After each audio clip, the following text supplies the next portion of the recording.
Now, a case of Lassa Fever has been reported in KwaZulu-Natal. The man who travelled extensively in Nigeria before returning to South Africa unfortunately passed away. For more on this, I'm joined by National Institute for Communicable Diseases Executive Director, Professor Adrian Puren. A very good evening to you. Thank you so much for your time.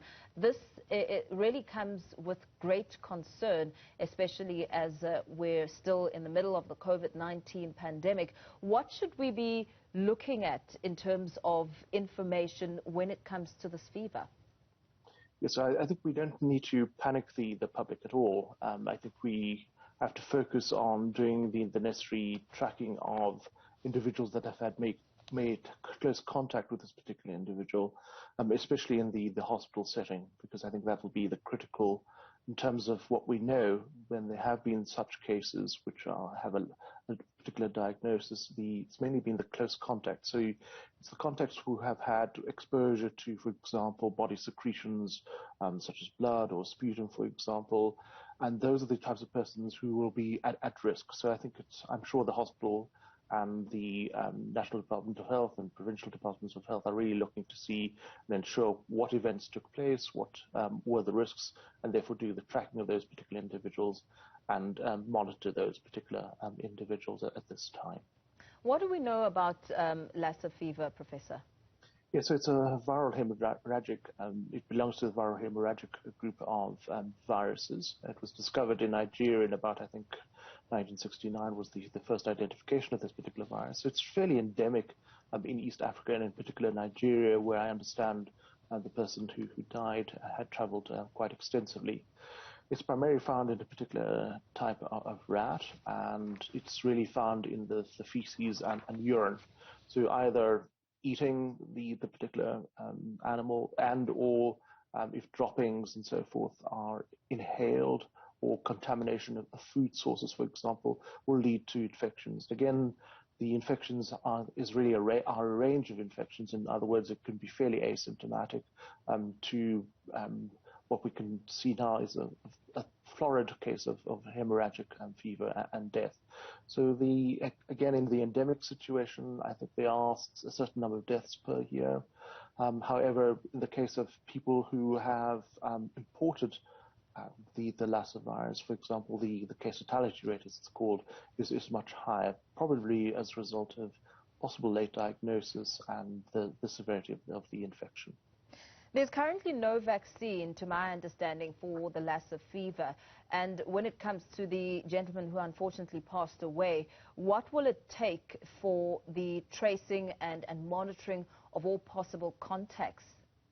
Yeah, so it's really, as I said, assessing the risks for those individuals who've had contact with this particular person and then monitoring them. There's a fairly long incubation period, so it's monitoring those individuals, seeing if they've developed particular signs and symptoms, for example, and this can be from low-grade fever to nausea, vomiting, and then if this becomes a bit more florid, then obviously they need to seek attention and assistance. So I think that's what the Department of Health will currently be doing, is really assessing the risks of those who had contact in terms of the types of procedures and exposures, and then monitoring those particular individuals.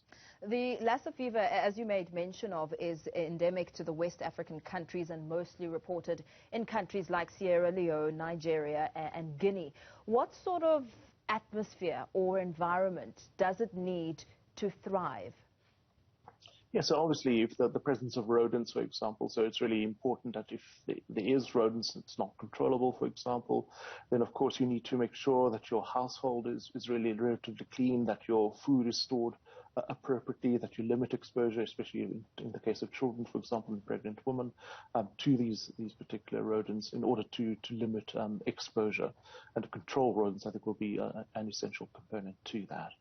Professor, what would you make of the argument that we have rodents, for instance, in high amounts in a township like Alexandra, just north of Joburg? So when I ask you about the climate and the sort of atmosphere that it needs to thrive, is South Africa perhaps a country that would not ordinarily report such cases, especially as you know, it would have been noted and some measures would have been put in place in terms of tracking and monitoring? Yeah, so as far as I'm aware, there are no reported endemic circulation mammals with Lassa fever, as far as I'm aware. So I think the risks within South Africa are minimal, if zero. They're mainly imported cases, as far as I'm aware.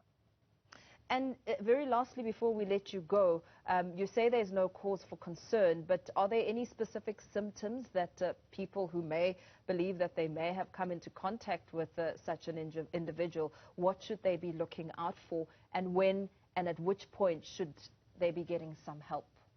Yeah, so person-to-person transmission is very rare because of the nature of the types of contact. It's really the individuals who probably took care of this particular individuals who had high risks of exposure. I think those are the ones that we're concerned with. I think for the larger public at this time, there's no concern. It's really those individuals who were in the hospital settings, for example, that had contact with, for example, fluid or blood, and exposed to the specimens that may have been taken. Those are the individuals that we need to focus on in terms of assessing their risk and monitoring their signs and symptoms. As I said, these infections can be asymptomatic, for example, and can have a range of presentations. So I think it's really monitoring those individuals to see whether or not they develop any symptoms that then progress on to greater severity. Is it the first time we've heard of the Lassa fever being present in South Africa? I think there may have been one other case a few years back, if I recall, but it's rare, again, very rare worldwide to have these types of cases exported to different countries. It's really the endemic situations that is of greater interest, yes. Thank you so much for your time. National Institute for Communicable Diseases Executive Director, Professor Adrian Puren, speaking to the Lassa fever, the viral infection, and saying that at this stage there's no need for any sort of panic or concern around it.